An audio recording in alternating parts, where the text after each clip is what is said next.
Hello and welcome back to the Tailored YouTube channel. If you haven't already hit the subscribe button, please feel free to, so you can receive our newest updates. We'll also put the links for our Facebook and Instagram so you can follow along to the stuff that doesn't make it onto YouTube. Thank you for watching. Cheers, bye. Time to get this loaded up. Let's piss off the neighbours.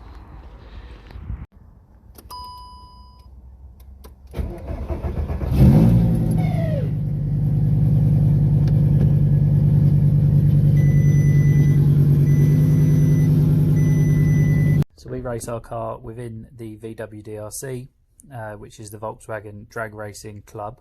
It's not specific just to Volkswagen, it is anything within the Volkswagen Audi group vehicle, whether that be that you've got a vehicle of that type or whether it be that you are running an engine of that type. So if your vehicle does not conform to a general standard VAG vehicle, but you're running a VAG engine, then that will also allow you entry into the club.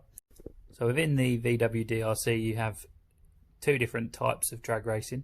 You have heads up, which is literally as it says, first one to the finish, and you have bracket racing, which is then broken down into two categories where you have pro and sportsman.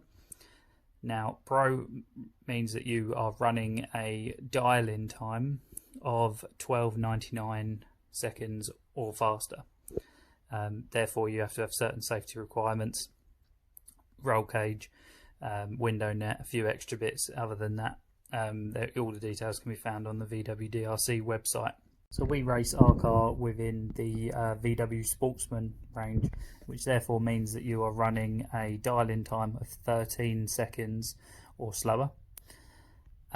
This can be anything up to, I believe the limit is 23 seconds of what the timing system, so anything from 13 seconds to 23 seconds would still classify you to run this. So you can arrive in your daily, you can arrive in any road going vehicle or non-road legal, depends on what it is you're planning on running. A lot of people start off in Sportsman and then move up. Some choose to stay in Sportsman and are happy running at the speeds and just perfecting their dial-in times, having ridiculously impressive reactions and very well at judging the performance of their vehicle, and being able to guarantee that they are as accurate with their times as some of the much faster cars in the class, sometimes even more so.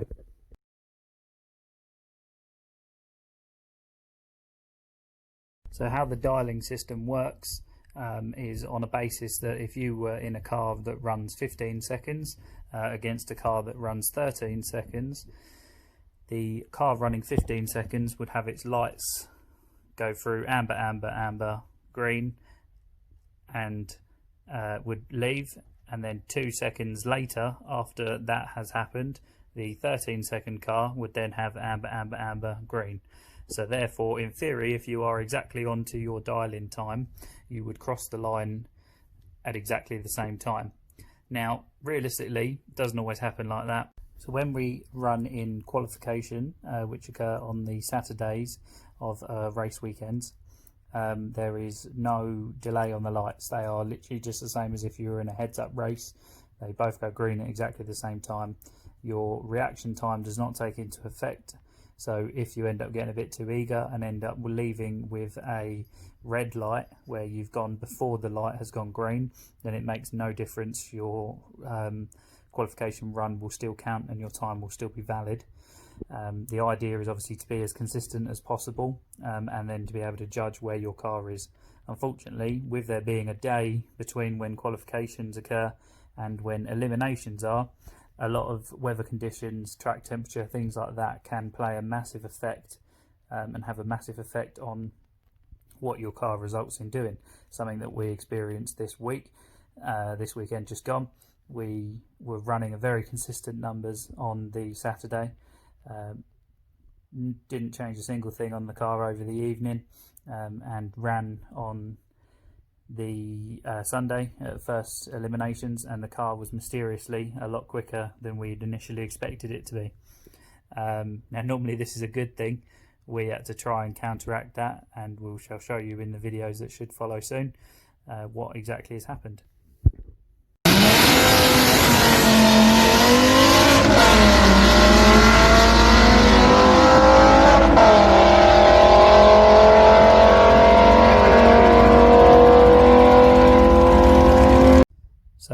qualifying run that we had up against Rob Cresswell in his Audi RS4, which you would have just seen. We actually left before the light had gone green with a 0.08 second reaction in the red, so just that slight bit too early, being a bit too eager, trying to get those numbers as close to perfect as possible. The car itself ran really well. This was, I believe, our third run of qualifying. So we had run, bearing in mind we were dialing in a 14.00 seconds as our target time. We had successfully run a 14.09, a 14.02, a 13.98, and then on the run that follows we ran a 13.97. So there was gains. It's not major. We were quite happy with how the car was being consistently around that area. We were thinking, as for tomorrow on the Sunday, that we would have been able to leave the dial in at the 14.00, and hoping that if I was able to get a bad launch or didn't get a good reaction, then I could leave, and if the car was running a little bit quicker than time, the bad reaction possibility would have played into effect, and we could have then got across the line as close and as accurate to the dial-in as possible. Didn't quite work out like that, as you'll see in a sec. So we don't want to sound like the late Paul Walker and say, dude, I almost had you. But the reaction from the stands, I was told by my other half who was filming, was quite interesting when they saw us up against the RS4 for the second time during the qualifications, and up until the 1,000 foot we were ahead. So here's the view from the outside of the car to show you what it looked like. Volkswagen Up 1380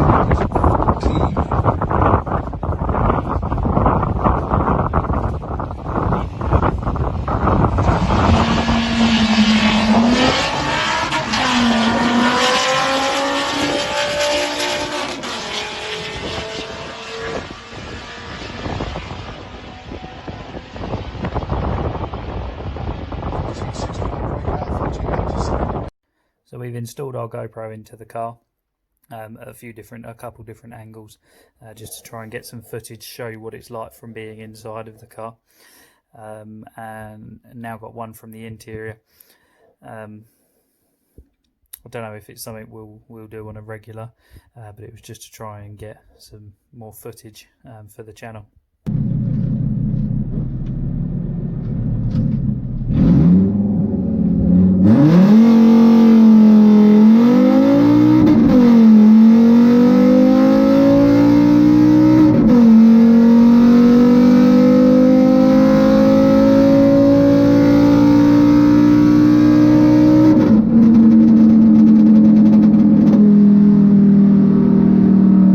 And finally, here is the run against Bruce in the first round of eliminations from outside of the car, from the grandstand.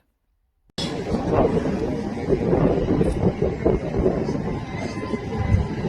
Up in the Gulf 14.